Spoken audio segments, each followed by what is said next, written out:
1억을 테슬라에 몰빵하면 어떻게 될까요? 최근 3, 4개월의 조정을 거치는 상황에서 4개월 전인 2021년 11월 22일에 1억을 모두 투자했다면 많이 힘든 시간을 겪으셨을 겁니다.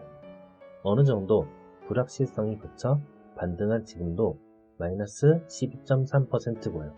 가장 많이 떨어졌던 2월 23일에는 93일 만에 마이너스 33%를 기록해서 내돈 1억이 6,600만원까지 줄어들었을 것입니다. 과연 이때 안 팔고 버틸 수 있었을까요? 석 달이라는 시간 동안 얼마나 마음고생을 했을까요? 이미 그 전에 손절을 하고 주식시장을 떠났을 수도 있을 것입니다. 만약에 몰빵을 하지 않고 매월 1일에 2021년 12월부터 2022년 3월까지 4번에 걸쳐서 나눠서 샀다면 어떻게 되었을까요? 나눠서 사기 때문에 평균 단가가 낮아지는 효과가 있어서 이미 플러스 0.5%의 수익인 상태입니다.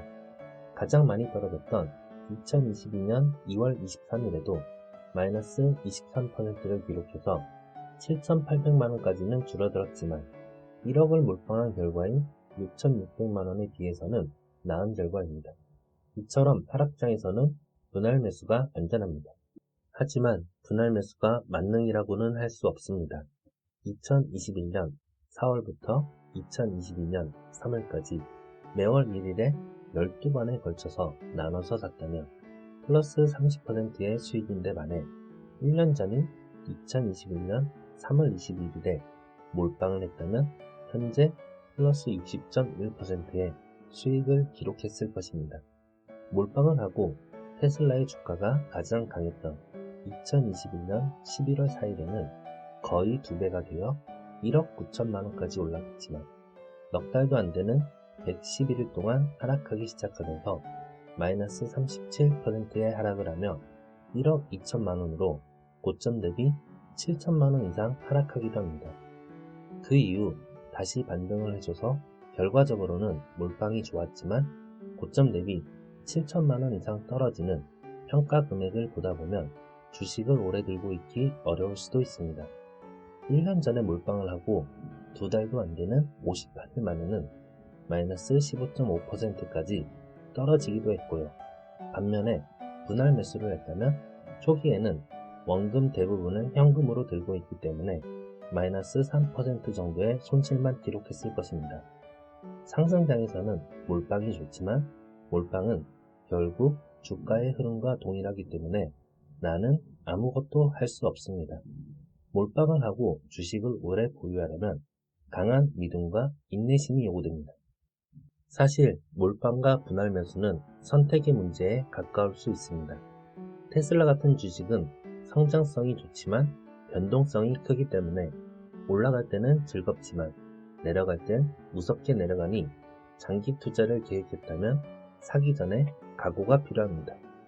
주가의 흐름은 알기 어려우니 분할 매수를 하다가 심하게 빠졌다가 반등을 할 때 많이 매수하는 형태도 좋을 것 같습니다. 중요한 것은 빠진다고 무턱대고 사는 것보다는 한번 빠질 때 오래 빠질 수도 있으니 마음의 여유를 가지고 천천히 반등하는 것을 보고 매수하셔도 늦지 않습니다. 테슬라의 긍정적인 게리 블랙의 말을 들어보면 2030년 테슬라의 시가총액을 4트릴리언 달러로 예상한다고 합니다. 하나로는 5천조에 가까운 금액입니다. 2030년에는 전기차가 60%의 점유율을 갖게 될 것이고 테슬라는 그중 20%를 차지할 것으로 예상하고 있습니다. 전세계 자동차는 1년에 8,500만 대가 팔리고 있으니 계산을 내보면 테슬라는 1,000만 대를 팔 것으로 예상하는 것입니다.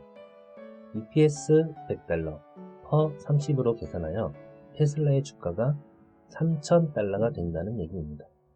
3,000달러는 지금 주가 대비 3배 정도이며 캐시우드가 2021년 3월에 얘기했던 2025년에 3,000달러가 간다는 이야기에 비하면 부족한 부분이 있어 보이지만 게리 블랙의 분석이 놀라운 것은 전기 자동차 부분만 계산된 것이며 자율주행, 친환경 에너지, 보험, 로봇 등의 분야는 계산에서 빠져 있는 것입니다. 계산 가능한 것만 계산했다고 합니다. 일론 머스크는 앞으로 10년간 10개의 기가팩토리를 지어 2천만 대를 생산하겠다고 하니 그렇게 된다면 2030년에 테슬라의 주가는 6,000달러 이상일 수도 있을 것으로 보입니다. 조금 단기적으로 보자면 2022년 3월 25일에 독일의 기가 베를린도 오픈을 했고 미국 텍사스의 기가 오스틴도 곧 열릴 예정이며 6개월에서 1년 사이의 예상 주가인 프라이스 타겟 또한 게리 블랙은 1,600달러를 제시하고 있으며 다른 애널리스트 PL 파라고는 1,580달러를 제시하고 있습니다. 오늘의 결론입니다. 만약에 테슬라는 너무 올라서 무섭고 넥스트 테슬라를 잡으려고 유망성장주에 투자하고 싶으시다면 아주 긴 관점으로 보유하면서 이번 조정장처럼 마이너스 50%, 마이너스 70%가 돼도 버틸 수 있는 금액 정도만 투자하시기 바라며 사실 실적 개선이 됐을 때 사도 늦지 않습니다.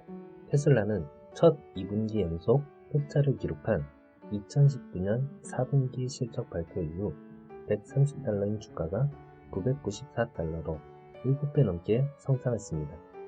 게다가 지금은 금리 인상 시기이기 때문에 돈을 벌지 못하고 있는 유망성장주의 변동성은 더욱 클 것이니 유의하시고 이미 돈을 잘 벌고 있는 테슬라에 투자하는 것이 현재 상황에서는 가장 쉬운 투자 방법으로 생각이 듭니다. 기억하세요. 수익률보다 중요한 것은 안정적으로 고속 성장하는 주식을 많이 보유하는 것입니다. 오른다고 겁내지 말고 한 주라도 사보면서 지켜보시기 바랍니다. 구독과 좋아요는 영상 제작에 큰 힘이 됩니다. 오늘도 감사합니다. 오늘이군이었습니다.